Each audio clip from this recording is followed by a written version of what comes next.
So you take your Don't time. worry. I will finish in 20 minutes. Don't worry. So title of my talk would be like hardware security primitives for smart computing devices. Basically, what is the importance of this hardware security? Let me tell you about this one. Because if I talk about this cyber security means every time people are considering the security. What does this security means? Security is just, it does not means like whatever the data you have, if you want to make secure data. So not with the help of software only you can secure your data. Whatever the process we are doing, that requires some hardware. And if your hardware is not secure enough, in that case, you cannot claim that whatever security you are talking about, that is secure one. Let me repeat it again what I am saying. Suppose if you have some data and if you want to make it secure enough, and if the hardware which you are using to make it secure is not secure, then your security is not 100%, right? So the hardware security is equally important than the software security. So in combination, if we talk about the cyber security, that consists of two kinds of security. One is the hardware one, and the second one is the software one. Most of the people just they consider, like, suppose if I have encrypted something, if I have done encryption of your data at the software level, so that you are satisfied, like, okay, I have made my data which is secure enough.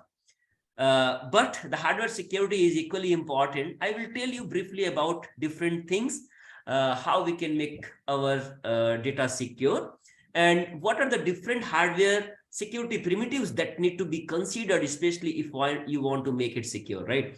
So coming to my the outline, basically, if I talk about the software security or cyber security, generally people start with the application security, then they talk about what information I have and how I can make that information secure enough. Then people talk about how whatever the operations I am doing, that must be secure enough. Whatever the application I am doing, that must be secure. Similarly, the network which I am going to use for the security purpose, for data exchange purpose, that must be secure enough. And similarly, end user security is also equally important. Just like I can give the simple example of your WhatsApp. You must have seen, like, all the information whatever you are sharing with others, that is encrypted. So end user security is also one of the important concerns that need to be considered. And then disaster recovery planning. So if you talk about the cyber security, there are various components in that cyber security. And from application level to the end user security, that need to be considered. Okay, so out of all these things, if we talk about the end user, at end user you have some software, but again you also have some hardware, and through that hardware you are transferring your information. So you also need to have some secure hardware that is required to make your information secure enough. Okay, so basically, if I'm talking about the three edges of circuit and system, because for the hardware level, you need some hardware that must be secure enough, and that is the part of the resilience of circuit and system. Okay, so circuit and system resilience is really very important. And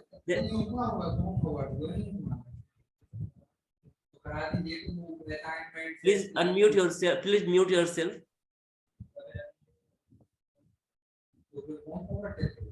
Will you please mute yourself? Yes, sir. Please carry on. No, you please mute. Okay, thank you.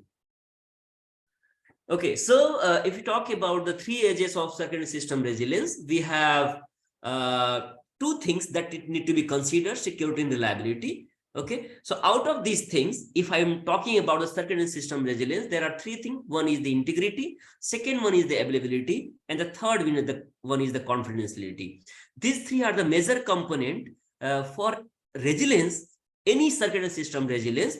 If I'm talking about the integrity is nothing but there should be less interference. If there is some interference, there is some process variation, there is some environmental noise, so that affect the integrity of your system. So if I'm talking about the resiliences, under the integrity category, you have to consider there should be less interference of internal or external noises. There should be less effect of the process variations, and there should be less environmental noises. If the presence of all these are very less, in that case, you can say the integrity of your system is good. Otherwise, the integrity is not good. Okay, so this is one kind of resilience that need to be considered. Second resilience is in terms of the fault. There may be some transient fault, there may be some permanent fault, and there may be some intermediate fault. So in any of the system, you cannot say the system is 100% fault free. There, the fault may come at any point of time. Okay, so if the fault is not available, if there is no fault, you can say your system is authentic and it is the perfectly availability kind of edges that can be considered. So the fault free, if your system is fault free, that is the part of availability. Similarly, so all these two yellow part, we can see these are related to the reliability. Okay, similarly, security is also one important part that need to be considered, like hardware tampering. Hardware tampering means the manipulating your hardware, whatever the hardware you have, you can manipulate it.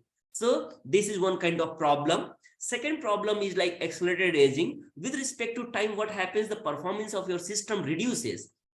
This is what we call it, the accelerated aging. So if the effect of accelerated aging is very small, very less, in that case, you can say the integrity is better for your system. Similarly, there could be some possibilities, some external person can add some hardware, some fault in that system. And if there is some fault, might be it can affect the performance of system. So these are related to security kind of. Similarly, for availability, you have something like denial of service attack, control flow attack. So some side channel attack can also happen. And if this is possible in any of the system, you can say your system is available for attack, which is not required. So this is one thing that you must know. Similarly, confidentiality is really one important component that need to be considered, especially if you want to make your system secure enough. One component is the side channel attack. Side channel attack is simply means, suppose if I have a hardware and some external person can extract the information, whatever you have stored in your hardware, like memory. Suppose if you have a memory, you have stored some data, and some other person can get the information what you have stored. So this kind of phenomena, we call it a side channel attack. So whatever the circuits, whatever the system we are making, that must be side channel attack resilient, so that you can say that none of the external person who is not authorized to extract the information can attack on it. Similarly, hardware Trojan, like during the design time, some Trojan can be inserted, some extra hardware can be inserted, so that third person can extract the information. So these all are the edges of circuit and system resilience, and this is really very important, where security and reliability need to be considered. Okay. So the yellow part that we can see, these all are related to the reliability, and the red part which we are seeing here is related to the security. If I'm considering the security part, because the theme of this talk is related to the security only, hardware security only, so let us go into more abstraction level, and let us try to see how we can relate this information security at all the places. Okay. So the first thing that need to be considered is the physical world, whatever we have, where we have the hardware. This hardware is required. If I want to make it secure enough, that must be trusted enough.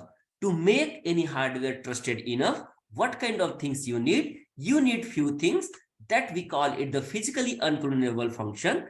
Second thing which we call it the true random number generator. Third thing which we call it the secure logic style, and other components. So to make your hardware secure enough at the physical level or the hardware level, there are some additional component is needed other than your SoC, and that additional hardware or additional module into your system is the physically unclonable function, true random number generator, secure logic.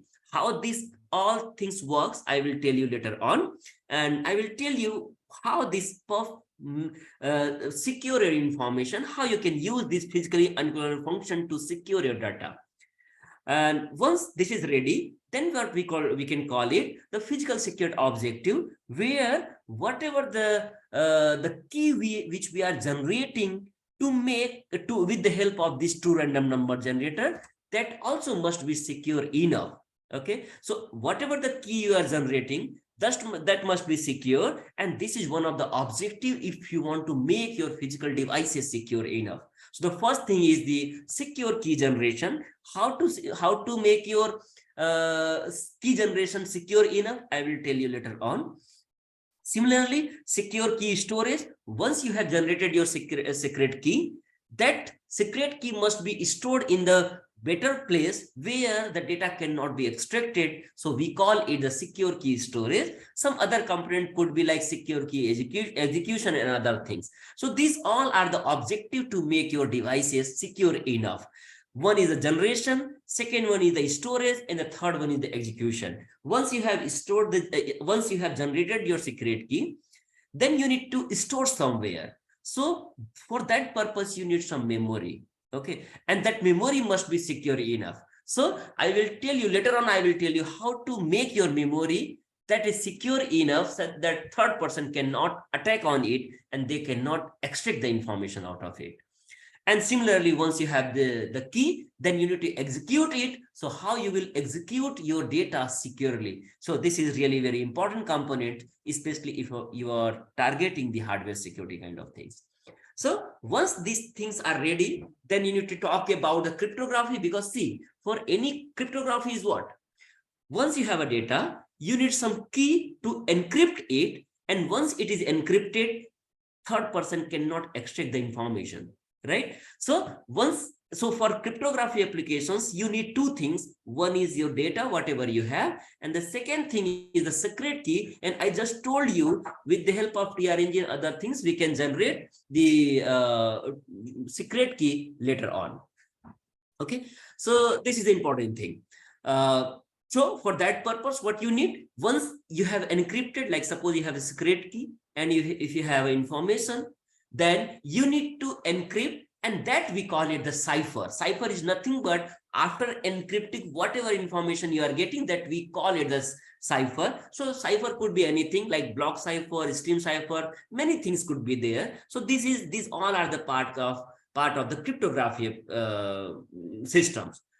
In simple word or in the layman word, if I can explain what is the cryptography. So cryptography is nothing but whatever the information you have, whatever the secret key you have, just with the help of secret key and the information, you need to encrypt your data, and that process we call it the cryptography.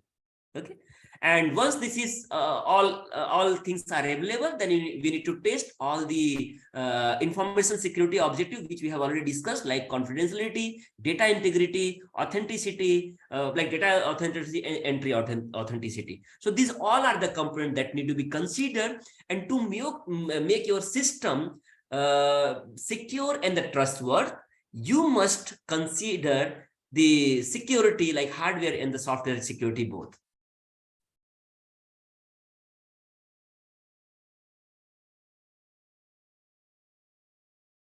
So this is all. This is what the cyber security is. So once we understand the fundamental of this security, let us try to understand what different hardware security primitives are and what we are doing at IIT Jammu.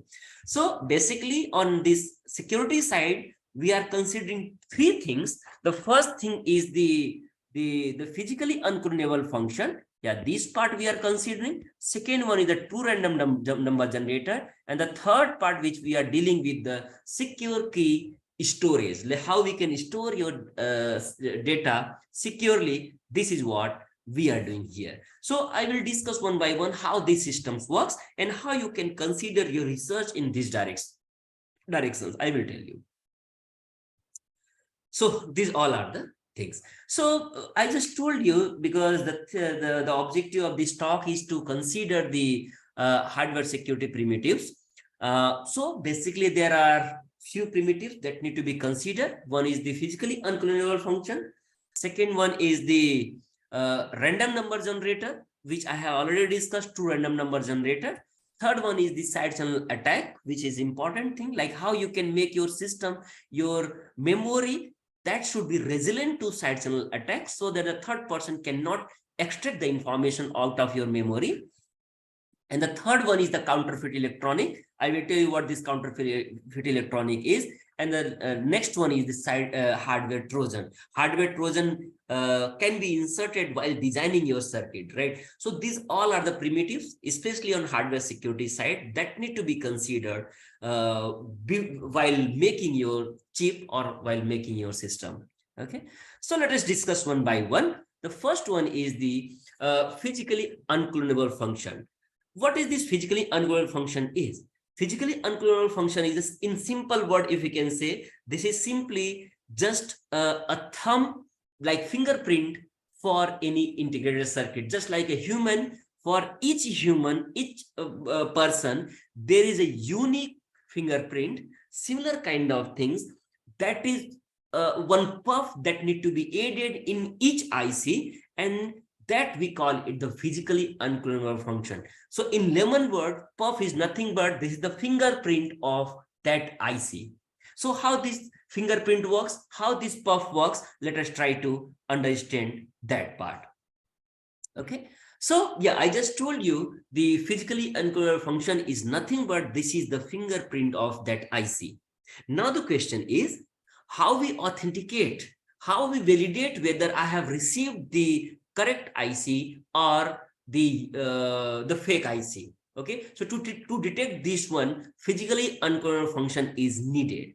Okay, so let us discuss. Let us start with, I think the meeting is going to end in next 1 minute, right?